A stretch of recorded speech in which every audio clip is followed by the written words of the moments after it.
മനു സൂചിപ്പിച്ചതുപോലെ തന്നെ നടൻ സിദ്ദിഖിനെതിരെ കൂടുതൽ തെളിവുകളാണ് ഇപ്പോൾ പുറത്തു വരുന്നത്.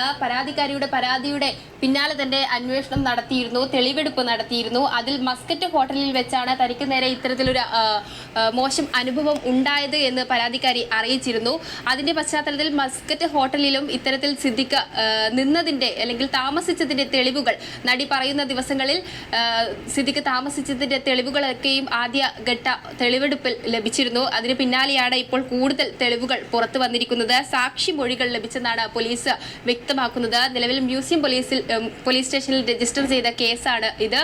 ഏതായാലും പരാതിക്കാരുടെ രഹസ്യമൊഴി ഉൾപ്പെടെ രേഖപ്പെടുത്തിയതിന് പിന്നാലെയാണ് ഇപ്പോൾ അല്പസമയം മുൻപ് കൂടുതൽ തെളിവുകൾ ലഭിച്ചതായി പോലീസിൽ നിന്നും വിവരം ലഭിക്കുന്നത്. സംഭവത്തിന് ശേഷം നടി ചികിത്സ തേടിയതിനും തെളിവുകളുണ്ട്. മാനസിക സംഘർഷത്തിനും യുവതി ചികിത്സ തേടി എന്നാണ് അറിയാൻ സാധിക്കുന്നത്. ഒപ്പം തന്നെ സിദ്ദിഖ് ഹോട്ടലിൽ ിന്റെ തെളിവുകൾ നേരത്തെ കണ്ടെടുത്തിരുന്നു. മസ്കറ്റ് ഹോട്ടലിൽ ഈ ജനുവരി മാസം പരാതിക്കാരി പറയുന്ന വർഷം ജനുവരി മാസം സിദ്ദിഖ് താമസിച്ചതിന്റെ തെളിവുകളുമുണ്ട്. ഏതായാലും കേസിൽ സിദ്ദിഖിനെതിരെ കൂടുതൽ കുരുക്ക് മുറുകുന്നു എന്ന് തന്നെയാണ് വ്യക്തമാകുന്നത്. ഇത്തരത്തിൽ ഹേമ കമ്മിറ്റി റിപ്പോർട്ട് പുറത്തു വന്നതിന് പിന്നാലെ നടി തനിക്ക് നേരിട്ട ദുരനുഭവം തുറന്നു പറയുകയായിരുന്നു മാധ്യമങ്ങളിലൂടെ.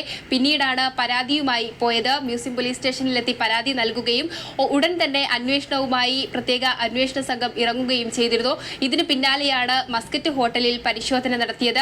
മസ്കറ്റ് ഹോട്ടലിൽ പരിശോധന നടത്തിയത് പരാതിക്കാരിയുടെ മൊഴിയുടെ അടിസ്ഥാനത്തിൽ തന്നെയായിരുന്നു.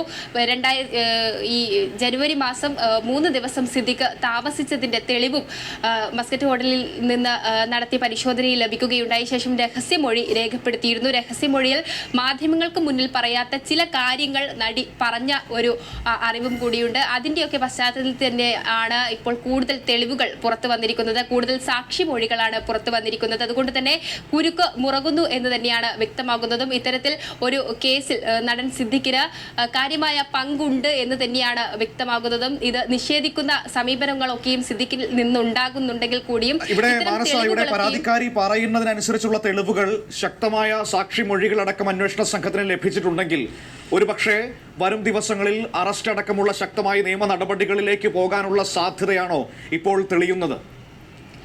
തീർച്ചയായും മനു, തുടർ നടപടികൾ ഉണ്ടാകുമെന്ന് തന്നെയാണ് ഈ തെളിവുകളുടെ അടിസ്ഥാനത്തിൽ വ്യക്തമാകുന്നത്. മാത്രമല്ല, കഴിഞ്ഞ ദിവസമായിരുന്നു നടൻ സിദ്ദിഖിന്റെ മൊഴി രേഖപ്പെടുത്തേണ്ടിയിരുന്നത്. പക്ഷേ മൊഴി രേഖപ്പെടുത്തിയിട്ടില്ല എന്നാണ് അറിയാൻ സാധിച്ചത്. കവിയൂർ പൊന്നമ്മയുടെ മരണം, അതോടൊപ്പം തന്നെ നടൻ സിദ്ദിഖ് ഇവിടെ സ്ഥലത്ത് ഉണ്ടായിരുന്നില്ല. പിന്നീടാണ് സ്ഥലത്ത് എത്തിയത്. പരാതികൾ ഉയർന്ന സാഹചര്യത്തിലൊന്നും സിദ്ദിഖ് സ്ഥലത്ത് ഉണ്ടായിരുന്നില്ല. അതൊക്കെയും ചൂണ്ടിക്കാണിച്ച് മൊഴി രേഖപ്പെടുത്തേണ്ട ഒരു സാഹചര്യവുമുണ്ട്. നിലവിൽ ഇതുവരെയും സിദ്ദിഖിന്റെ മൊഴി എടുത്തിട്ടില്ല എന്നാണ് അറിയാൻ സാധിച്ചത്. മൊഴിയെടുക്കേണ്ടതുണ്ട്. നിലവിൽ ഇത്തരം തെളിവുകൾ ലഭിച്ച ഒരു അടിസ്ഥാനത്തിൽ തുടർ നടപടികളുമായി മുന്നോട്ട് പോകാൻ തന്നെയാണ് പ്രത്യേക അന്വേഷണ സംഘത്തിന്റെ നീക്കവും. ഇത്തരത്തിൽ ഈ മ്യൂസിയം പോലീസ് സ്റ്റേഷനിൽ സിദ്ദിഖിനെതിരെ ഉന്നയിക്കുന്ന ആദ്യ പരാതി കൂടിയാണ് ഇത്. അതുകൊണ്ട് തന്നെ അന്വേഷണവുമായി മുന്നോട്ട് പോവുകയാണ്. ഒപ്പം പരാതിക്കാരിയുടെ പരാതിയിൽ കൂടുതൽ തെളിവുകൾ കൂടി പുറത്തു വരുന്നു. സിദ്ദിഖ് വീണ്ടും കുരുക്കിലേക്ക് മുറുകുന്ന ഒരു പശ്ചാത്തലം തന്നെയാണ് ഉള്ളത്. ഇതിൽ